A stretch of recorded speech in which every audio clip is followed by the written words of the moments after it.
तो स्वागत है आपका। आप देख रहे हैं उत्तर प्रदेश विशेष में, आपके साथ तहसीन फातिमा लखनऊ से। इस बीच खबर मिल रही है, उसका रुख कर लेते हैं। यूपी सरकार ने जारी किया ग्लोबल टेंडर। इस वक्त की अहम जानकारी, यूपी में वैक्सीनेशन के लिए ग्लोबल टेंडर जारी किया गया है। 40 मिलियन डोज के लिए जारी किया गया tender. Uttar Pradesh medical supply corporation की ओर से टेंडर जारी किया गया है। 21 मई को टेंडर भरने की आखिरी तारीख है। एस के वाजपेयी संवाददाता इस खबर पर जानकारी के साथ जुड़ गए हैं। एस के वाजपेयी, अब देखिए, जो ग्लोबल टेंडर की बात यहां पर हमने सुझाव भी दिया था, अब उसी पर काम किया जाएगा। पर सीएम योगी आदित्यनाथ ने जिस तरीके से कहा कि उत्तर प्रदेश में जो 18 से 44 साल के लोग हैं उनको मुफ्त में वैक्सीनेशन किया जाएगा, जिसको लेकर यूपी कैबिनेट ने प्रस्ताव भी पास कर दिया है। हालांकि ये वैक्सीनेशन बहुत बृहद स्तर पर होगा। करीब 40 बिलियन डोज किस तरीके से जो लाभार्थी हैं उन तक पहुंचाई जाए, उसको लेकर उत्तर प्रदेश सरकार की तरफ से ग्लोबल टेंडर जारी कर दिया गया है।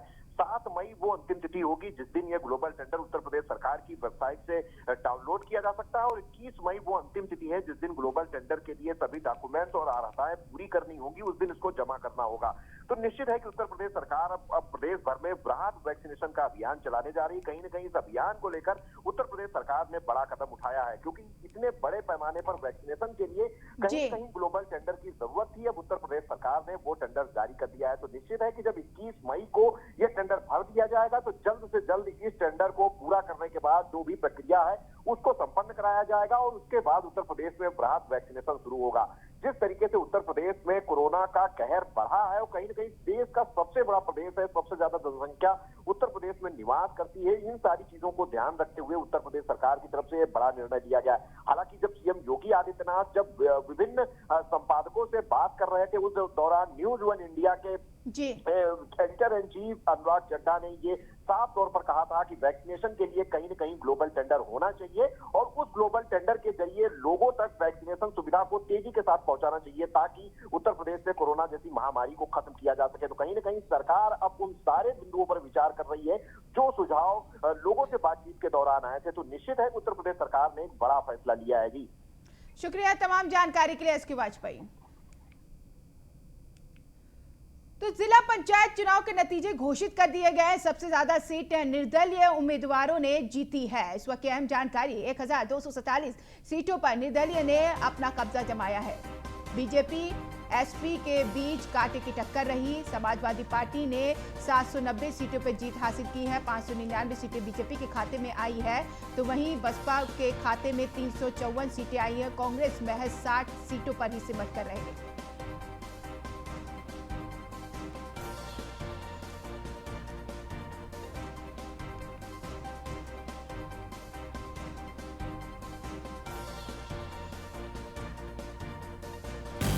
तो पंचायत चुनाव में सपा सिकंदर। पंचायत चुनाव में सपा ने लहराया परचम। जिला पंचायत की 790 सीटों पर सपा का कब्जा। जिला पंचायत चुनाव में दूसरे नंबर पर बीजेपी रही। दरअसल बीजेपी ने 599 सीटों पर कब्जा जमाया। बसपा के खाते में 354 सीटें आई हैं, तो वहीं कांग्रेस की अगर बात करें तो 7 सीटों पर कांग्रेस सिमटती हुई नजर आई, और अन्य की अगर बात करें तो 1247 सीटें अन्य के खाते में आई है।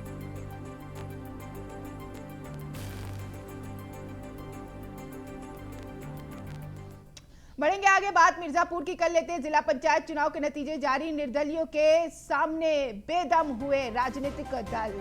पहले नंबर पर निर्दलीय उम्मीदवार ने बाजी मारी है। 44 सीट में से 14 सीटों पर निर्दलीय उम्मीदवारों का कब्जा। मिर्जापुर में दूसरे नंबर पर समाजवादी पार्टी रही। 44 सीटों में से एसपी ने 11 सीटें जीती हैं, बीएसपी ने 6, बीजेपी ने 4, कांग्रेस ने 3 सीटें जीती हैं। तो ऐसे में मिर्जापुर में निर्दलियों का कब्जा रहा। बीएसपी ने 6, बीजेपी ने 4, कांग्रेस ने 3 सीटें जीती हैं मिर्जापुर में। जिला पंचायत चुनाव के नतीजे जारी कर दिए गए हैं। निर्दलियों के सामने बेदम हुई राजनीतिक दल। पहले नंबर पर निर्दलीय उम्मीदवारों ने बाजी मारी है। 44 सीटों में से 40 सीटों पर निर्दलीय उम्मीदवारों का कब्जा रहा। ये कहा भी जा रहा था क्योंकि मुद्दे ऐसे थे जिसकी वजह से राजनीतिक पार्टियां पीछे रह जाती राजनीतिक दल, और वैसा ही हो रहा है। निर्दलीय आगे होते हुए दिखाई दे रहे। ये निर्दलियों का दावा था कि जो काम प्रदेश में होना चाहिए वो काम नहीं हो रहा है, इस तरीके के आरोप लगाए जा रहे थे। फिर उसके बाद नतीजे इस तरीके के सामने आए। किसान का आंदोलन भी एक अहम मुद्दा रहा, जिसने बीजेपी को चोट दिया है। संतोष लाइव जुड़ गए इस खबर पर जानकारी के साथ। संतोष, मिर्जापुर में तो निर्दलीय आगे बढ़ रहे हैं। जी, मैं बता दूं कि यहाँ पे जो है कि 44 सीटों का जो कि जिला पंचायत का चुनाव हुआ है, जिसमें 14 जो है कि निर्दलीय प्रत्याशी ने जीत हासिल की है। और दूसरे नंबर पे अगर मैं बात करूं तो सपा का जो है कि 11 प्रत्याशी ने जीत हासिल की है। और वही मैं भाजपा की बात करूं तो वो 4 सीट जीत के जो है कि अपना जो परचम लहराई है। और अपना दल भी 4 सीट जीती है। और कांग्रेस की अगर बात करें तो 3 सीट जीती है। और वही बसपा की बात करें तो 6 सीट जीती है। और भारतीय किसान यूनियन ने भी एक सीट जीती हुई है। और मैं आपको बता दूं कि यहाँ मिर्जापुर में और यहाँ पे जो के लोकल जितने भी मतदाता थे, उनका ये कोरोना काल को लेकर सरकार के नीतियों से काफी नाराजगी भी जाहिर कर रहे थे लोग, कि जिससे कि यहाँ पे सरकार फेलियर होती नजर आ रही है। और सभी पार्टियों को तो अगर निर्दलीय की बात करें तो निर्दलीय ने कौन सा ऐसा मुद्दा उठाया था जो काम आ गया नतीजे में? जी, मैं बता दूं अगर निर्दलीय की अगर हम बात की जाए तो निर्दलीय सबसे बड़ा प्रमुख मुद्दा उठाए थे एक किसान यूनियन का, जो किसान जगह जगह का आंदोलन हो रहा था, उसको लेकर सरकार की नीतियों के खिलाफ जो है कि उनका ये था कि सरकार जो है कि हम किसानों के खिलाफ जो है कि काम कर रही है, जिसके वजह से जो है कि निर्दलीय का ये वोट बैंक जो है कि बढ़ा है। लेकिन अभी फिलहाल जिस तरह से यहाँ पर बढ़त होती हुई निर्दलीय की दिखाई दी, क्या जाति फैक्टर भी काम आया है? ये बता दो कि जाति फैक्टर से तो कहीं हट के जो है कि इस बार जो है कि चुनाव हुआ है। क्योंकि जाति फैक्टर में अगर बात करते तो जाति फैक्टर में सपा और बसपा के भी सीट बढ़ती हुई नजर आती। लेकिन सबसे ज्यादा अगर हम बात करें, अगर पूरे देश की अगर बात करें तो निर्दल की सीट सबसे ज्यादा देश में आई हुई है प्रदेश में। शुक्रिया संतोष तमाम जानकारी के लिए।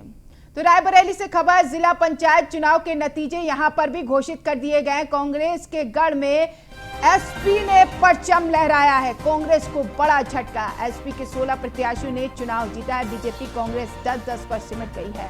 बीजेपी कांग्रेस के 10-10 उम्मीदवार ने जीत दर्ज की है। अन्य के खाते में 16 सीटें आई हैं।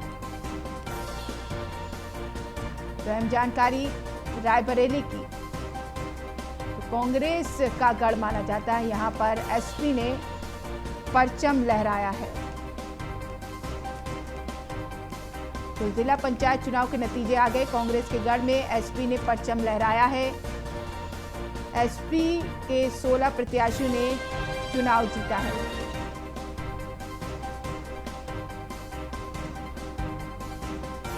अन्य के खाते में 16 प्रत्याशी जीत हासिल करते हुए नजर आए। जिला पंचायत चुनाव के नतीजे घोषित कर दिए गए।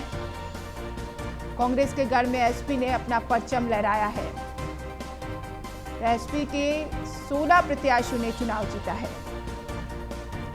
तो वहीं बता दें आपको, बीजेपी कांग्रेस के 10-10 उम्मीदवारों ने जीत दर्ज की है। रोहित मिश्रा जानकारी के साथ जुड़ गए हैं फोन लाइन पर। रोहित, रायबरेली जो कांग्रेस का गढ़ माना जाता है, वहां पर एसपी ने अपना परचम लहराया है। जी बिल्कुल, अगर आपको बता दें कि रायबरेली में जिला पंचायत में 52 सीटें थी, जिसमें जो सभी पार्टियों ने अपने उम्मीदवारों को जो है खड़ा किया हुआ था। लेकिन जो रिजल्ट आए वो चौंकाने वाला है। कांग्रेस के गढ़ में सपा ने बढ़त बनाई है। सपा के 16 प्रत्याशी जो है विजयी हुए, जो उनके समर्थित प्रत्याशी थे। वहीं कांग्रेस के 10 व बीजेपी के 10 व अन्य जो है 16 अदर प्रत्याशी विजयी हुए हैं। तो ये जरूर कहा जा सकता है कि कांग्रेस के गढ़ में जो है सपा ने सेंध लगाने का काम किया और सपा के 16 प्रत्याशी जो थे वो विजयी हुए हैं। तो क्या माना जाए, क्योंकि कांग्रेस इतना एक्टिव नहीं दिखाई दी थी पंचायत चुनाव में प्रचार प्रसार को, ज्यादातर सपाई दिखाई दे रही थी और बीजेपी भी कहीं ना कहीं दिखाई दे रही थी। इन सब के बीच इसकी वजह यह भी माना जाए? सबसे बड़ी बात यह है, अगर वजह की बात की है तो रायबरेली से ही जो है जिला पंचायत अध्यक्ष जो थे वो भी बीजेपी से थे। और अगर बात की जाए तो बीजेपी का दबदबा भी लगातार देखने को मिल रहा है। वहीं कांग्रेस का गढ़ है रायबरेली, तो कांग्रेस भी हावी थी और बीजेपी भी रायबरेली में हावी थी। लेकिन उसी बीच जो है सपा ने जो है कांग्रेस और बीजेपी को जो है गदा बताते हुए जो है उन्होंने परचम लहराया और 16 प्रत्याशी समाजवादी पार्टी की जीते। तो कहीं ना कहीं एक बार सेंध लगाने का काम जरूर समाजवादी पार्टी ने रायबरेली में किया है। ठीक है, शुक्रिया तमाम जानकारी के लिए।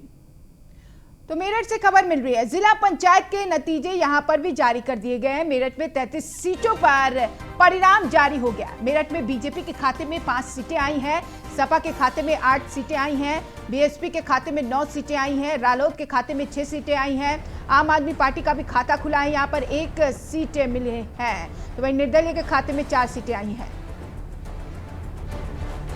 तो सपा के खाते में 8 सीटें, बीएसपी के खाते में 9 सीटें। बीएसपी सबसे आगे बढ़ती हुई दिखाई दे रही है। रालोद के खाते में 6 सीटें आई हैं। आम आदमी पार्टी का भी खाता खुला है, यहाँ पर 1 सीट पर जीत हासिल की है।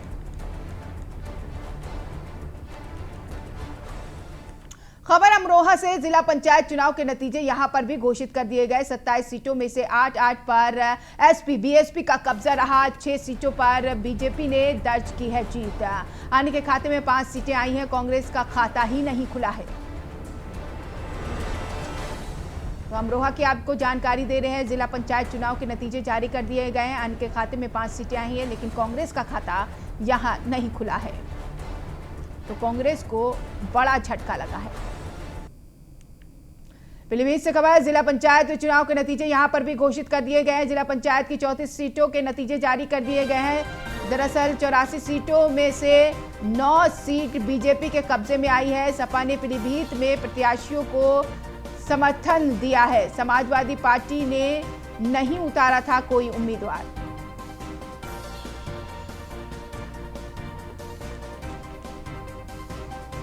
तो सिर्फ प्रत्याशी को समर्थन दिया था, कोई भी उम्मीदवार सपा ने नहीं उतारा था। पीलीभीत में जिला पंचायत चुनाव के नतीजे घोषित कर दिए गए हैं। जिला पंचायत की 34 सीटों पर नतीजे घोषित किए गए हैं। अमित मिश्रा संवाददाता इस खबर पर जानकारी के साथ जुड़ गए हैं। अमित मिश्रा, अगर बात किया जाए नतीजों की, किस हिसाब से यहाँ पर नतीजे सामने आ रहे, कौन सी पार्टी सबसे आगे बढ़ी? दरअसल यहाँ अगर पीलीभीत में बात की जाए तो यहाँ पर 34 वार्ड से यहाँ पे 34 संख्या थी जिला पंचायत सदस्यों की जहाँ पर चुनाव हुआ है, जिसको लेकर के अगर हम बात पार्टी की करें तो यहाँ पे सबसे ज्यादा जो बहुमत मिला है, जो सबसे ज्यादा सीटें निकली हैं वो बीजेपी पार्टी की निकली हैं। 34 में से 18 सीटें बीजेपी ने अपना झंडा लहराया है। वहीं बात अगर हम सपा की करें तो सपा ने 34 सीटों में से 12 सीटों पर कब्जा किया है और 4 सीटें जो हैं वो निर्दलीय लोगों के हाथ लगी हैं। और वहीं कांग्रेस और बसपा यहाँ पर किसी भी तरह का कोई भी प्रचार प्रसार से लेकर के यानी कि पूरी तरह से यहाँ पर नहीं कुछ सक्रिय हो पाई है, जिसको लेकर के सिर्फ बीजेपी और सपा पार्टी ने ही यहाँ पे परचम लहरा पाया है। बाकी दोनों पार्टियां यहाँ पर कुछ नहीं कर सकी हैं, जिसको लेकर के बीजेपी के खाते में 18 सीटें रही हैं, वहीं सपा के 12 सीटें रही हैं। लेकिन समाजवादी पार्टी ने अपना प्रत्याशी यहां से नहीं उतारा था, लेकिन प्रत्याशी को समर्थन जरूर दिया था। हाँ, क्योंकि सैंबल के साथ किसी भी पार्टी ने किसी को कोई सैंबल नहीं दिया, लेकिन सपोर्ट की अगर हम बात करें तो सब पार्टी ने अपना अपना सपोर्ट किया है। वहीं बीजेपी ने सपोर्ट किया था, सपा ने अपने कैंडिडेट्स को सपोर्ट किया था, लेकिन यहाँ पर बाजी जो है वो बीजेपी ने बाजी मारी है। यहाँ पे अधिक कैंडिडेट्स जो जीते हैं वो बीजेपी पार्टी के जीते हैं। सपा का दूसरा स्थान रहा है और वही कांग्रेस और बसपा यहाँ पे 0 रही है, उनको कोई भी सीट नहीं मिली है। 4 सीटें चलिए, यहाँ पर भी कांग्रेस का खाता नहीं खुला, लेकिन सबसे बड़ी बात है बसपा का भी खाता नहीं खुला। बहुत शुक्रिया तमाम जानकारी के लिए। बढ़ेंगे खबरों की ओर। झांसी से खबर मिली है, जिला पंचायत चुनाव के नतीजे यहाँ पर भी घोषित कर दिए गए हैं। जिला पंचायत की 24 सीटों के नतीजे जारी कर दिए गए हैं। 24 सीटों में से 9 बीजेपी के कब्जे में सीटें आई हैं। सपा की अगर बात करें तो 4 और कांग्रेस का खाता सिर्फ 1 ही सीटों के साथ खुला है। तो कांग्रेस का खाता 1 ही सीट के साथ खुला है। बसपा की अगर बात करें तो 3 सीटें जीती। निर्दलीय के खाते में 7 सीटें आई हैं।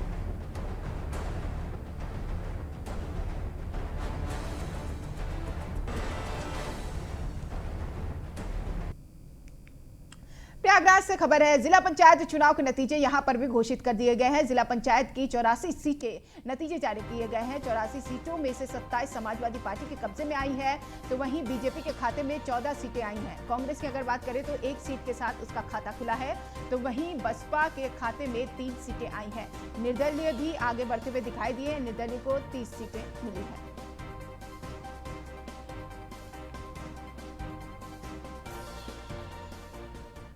हाथरस में भी पंचायत चुनाव के नतीजे जारी कर दिए गए हैं। हाथरस में पंचायत चुनाव की 24 सीटों पर नतीजे जारी कर दिए गए हैं।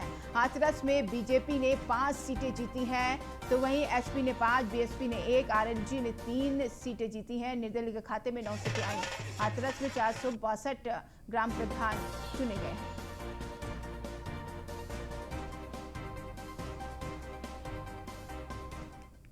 तो कुशीनगर की खबर का रुख कर लेते हैं। बीजेपी एसपी में रही कांटे की टक्कर। यहां पर दरअसल बीजेपी 6 और एसपी ने 6 सीटें जीती हैं। बीएसपी ने 2 सीटें जीती हैं। कांग्रेस का खाता नहीं खुला है, अन्य के खाते में 47 सीटें आई हैं।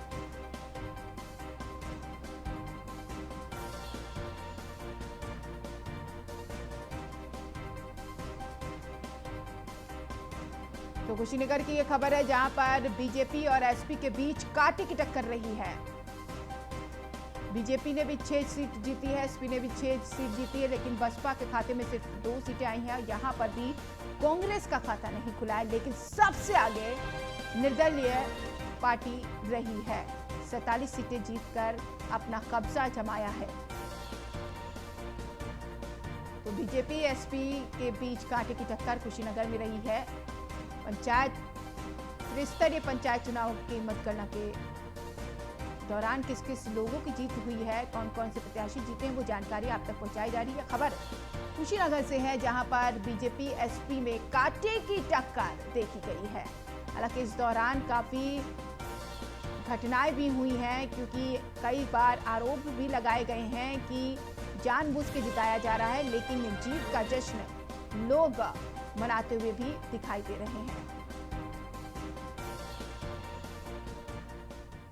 खबर मुजफ्फरनगर से, जिला पंचायत के नतीजे जारी कर दिए गए हैं। दरअसल जिला पंचायत की 43 सीटों के नतीजे जारी किए गए। मुजफ्फरनगर में बीजेपी के खाते में 13 सीटें आई हैं। आरएलडी की अगर बात करें तो आरएलडी 3 सीटों पर जीत हासिल कर चुकी है और कांग्रेस के खाते में 1 सीट आई है।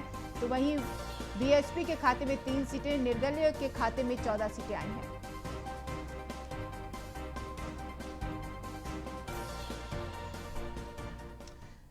खबर लखनऊ से है। यूपी लगातार पहुंच रही है ऑक्सीजन लेकर ट्रेनें। तो जीवन रक्षक एक्सप्रेस कंटेनर लेकर लखनऊ रवाना हुई है। 4 और ऑक्सीजन कंटेनर आज पहुंच जाएंगे लखनऊ। तो खबर मिल रही है लखनऊ से, ऑक्सीजन की जल्द व्यवस्थाएं के लिए ऑक्सीजन एक्सप्रेस रवाना हुई है। ये तस्वीर आपके सामने। तो ऑक्सीजन की आपूर्ति के लिए जरूरी कदम उठाए जा रहे हैं। जीवन रक्षक एक्सप्रेस कंटेनर लेकर लखनऊ रवाना हुई है। 4 और ऑक्सीजन कंटेनर आज रवाना हो जाएंगे। तो आपको बता दें कि ऑक्सीजन की कमी को दूर करने के लिए जरूरी प्रयास किए जा रहे हैं, और यही वजह है कि यहाँ पर ट्रेनों से, एयरलिफ्ट से ऑक्सीजन मंगाई जा रही है, ताकि ऑक्सीजन की कमी ना हो। कई बार ऐसा हुआ है, अस्पतालों में ऑक्सीजन की कमी से कई लोगों की जान गई है, और यही वजह है कि यूपी सरकार प्रयास कर रही है कि ऑक्सीजन की आपूर्ति हो। यूपी लगातार पहुंच रही है ऑक्सीजन लेकर ट्रेनें। जीवन रक्षक एक्सप्रेस कंटेनर लेकर लखनऊ रवाना। 4 और ऑक्सीजन कंटेनर आज पहुंच जाएंगे लखनऊ।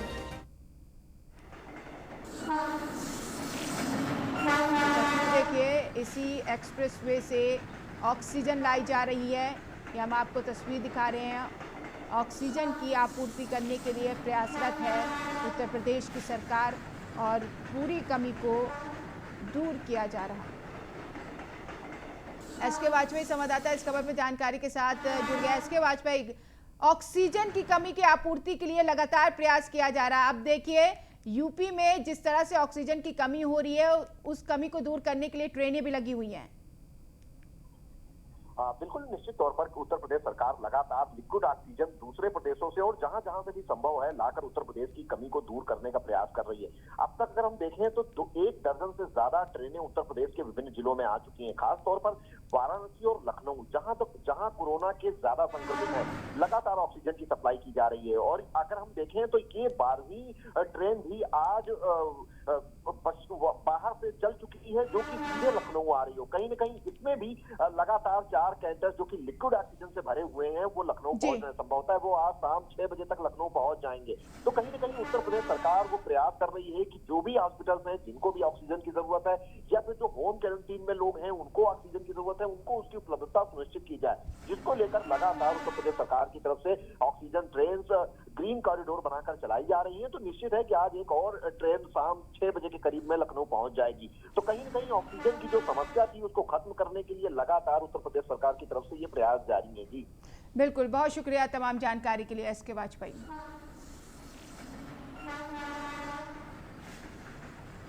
तो ऑक्सीजन की कमी को दूर करने के लिए ट्रेनिंग भी लगाई गई है। एयरलिफ्ट से भी ऑक्सीजन की कमी को दूर किया जा रहा है और प्रयास कर रही है योगी सरकार की ताकि ऑक्सीजन की कमी ना हो और जिससे जानें बचती हुई दिखाई दे। और फिलहाल इस बुलेटिन में इतना ही। नमस्कार।